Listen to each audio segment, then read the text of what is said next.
En este material vamos a ver las aplicaciones que tiene la programación lineal y el modelo formal que tiene este método para poder resolverlo y plasmar lo que pasa en la realidad o el modelo real en un modelo matemático.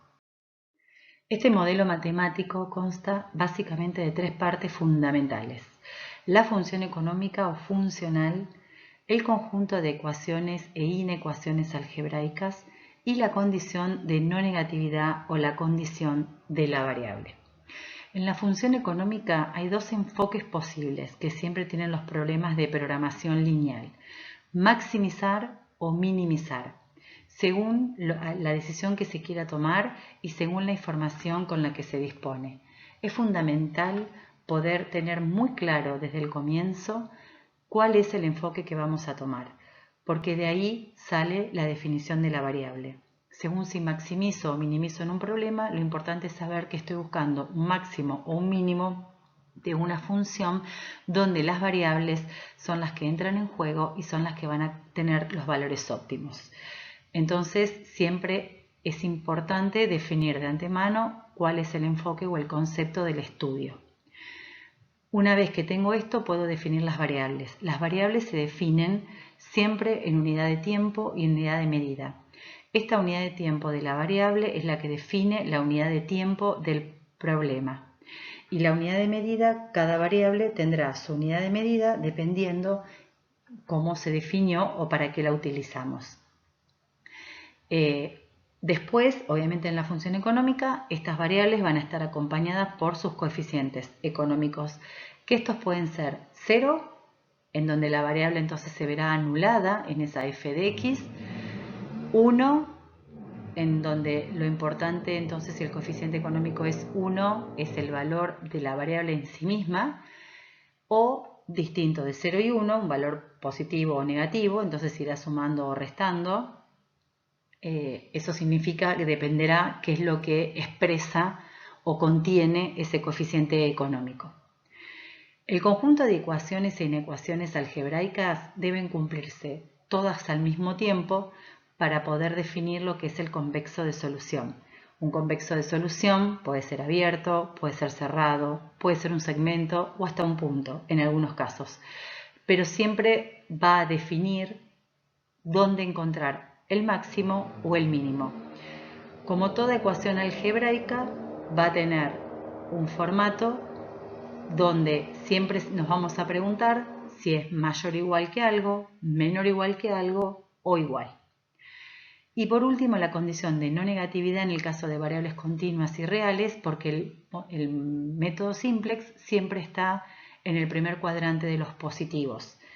Igual vamos a ver que hay casos en los que necesitemos usar variables negativas, por ejemplo, las que miden la temperatura o los niveles del mar, y en ese caso la vamos a definir como una variable irrestricta en signo, donde le vamos a dar la opción de que tome valores negativos.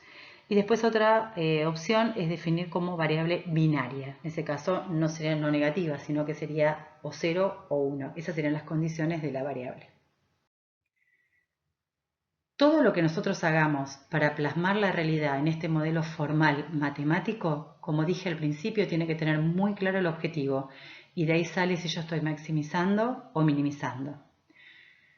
Las restricciones, que son el conjunto de ecuaciones o inecuaciones algebraicas, tienen que ver con los cursos de acción, las restricciones, las capacidades, las disponibilidades y las reglas de negocio de este problema.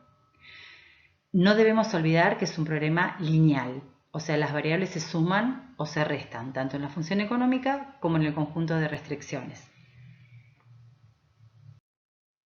Acá vemos formalmente cómo se escribe matemáticamente el modelo.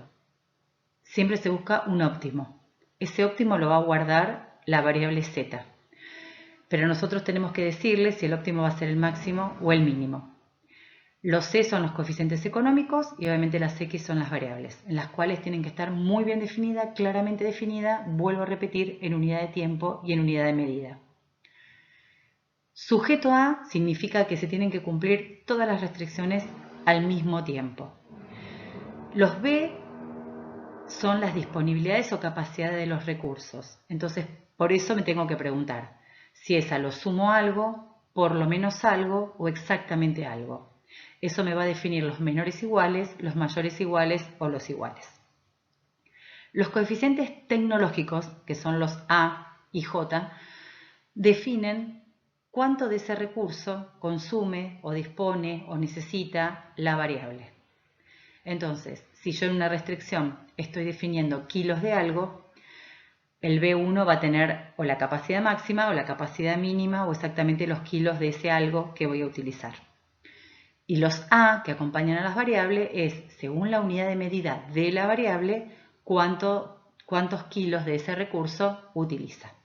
Siempre asocia la unidad de medida de la variable a la cantidad, en este caso en kilos, porque siempre la unidad de medida tiene que ser la misma en toda la restricción. O sea, coeficientes tecnológicos y los B, que son las capacidades y las disponibilidades, tienen que estar en la misma unidad de medida. Ahora, todas las restricciones miden diferentes cosas, con lo cual no todas las restricciones tienen que estar en la misma unidad de medida. Cada uno, según lo que esté midiendo o expresando, o puede ser una regla de negocio, en general las reglas de negocio tienen que ver con relaciones entre variables, ¿no? Como si yo digo x1 es por lo menos 2 veces x2, ¿bien? Ese tipo de reglas de negocio. Entonces, obviamente, tengo que tener muy claro en el momento de escribir estas restricciones qué es lo que mide cada una y cómo lo expresa. Y por último, es la última restricción, que en realidad es la condición de no negatividad de la variable, que pasa a ser otra restricción también dentro del modelo. Acá, bueno, están expresados los distintos vectores, o sea, nosotros tenemos dentro del modelo lineal el vector de los coeficientes. Tenemos el vector de las variables de decisión, o sea, de las variables en estudio. También se llaman variables reales, variables en estudios o variables de decisión. Tenemos la matriz de los coeficientes tecnológicos o técnicos que se forman en el conjunto de todas las restricciones. Y tenemos el vector de los B o de las capacidades o de las disponibilidades. Este modelo fue creado por Dantzig después de la Segunda Guerra Mundial y él, obviamente, en ese momento no tenía computadoras, no tenía ni siquiera calculadora, con lo cual hizo todo el estudio matemático manual con la suma, la multiplicación y las matrices inversas. Entonces usó el método de vectores y matrices. Bueno, todo esto significa que yo lo que tengo que tener muy en cuenta cuando voy a tratar de expresar un modelo real en un modelo matemático es considerar siempre que todo lo que sean las variables en qué unidades están medidas, que esas variables se correspondan a las restricciones, saber que en la función económica o en el funcional voy a encontrar ese máximo y ese mínimo a nivel matemático según los valores de las variables y esos valores van a ser los óptimos, o sea, son los mejores valores que puede adquirir la variable en las condiciones que yo planteé en el problema. Si esas condiciones cambian, seguramente va a cambiar también ese máximo y ese mínimo. Bueno, acá les dejo un problemita para que lo piensen un ratito y después está hecha la resolución.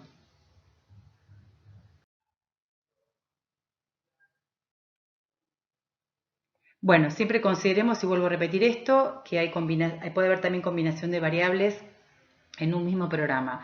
Puedo tener algunas variables que sean enteras, puedo tener algunas variables que sean continuas, puedo combinar variables enteras con variables binarias, pero bueno, siempre tengo que tener muy claro qué es lo que quiere resolver el problema y qué estoy midiendo exactamente del problema con la variable.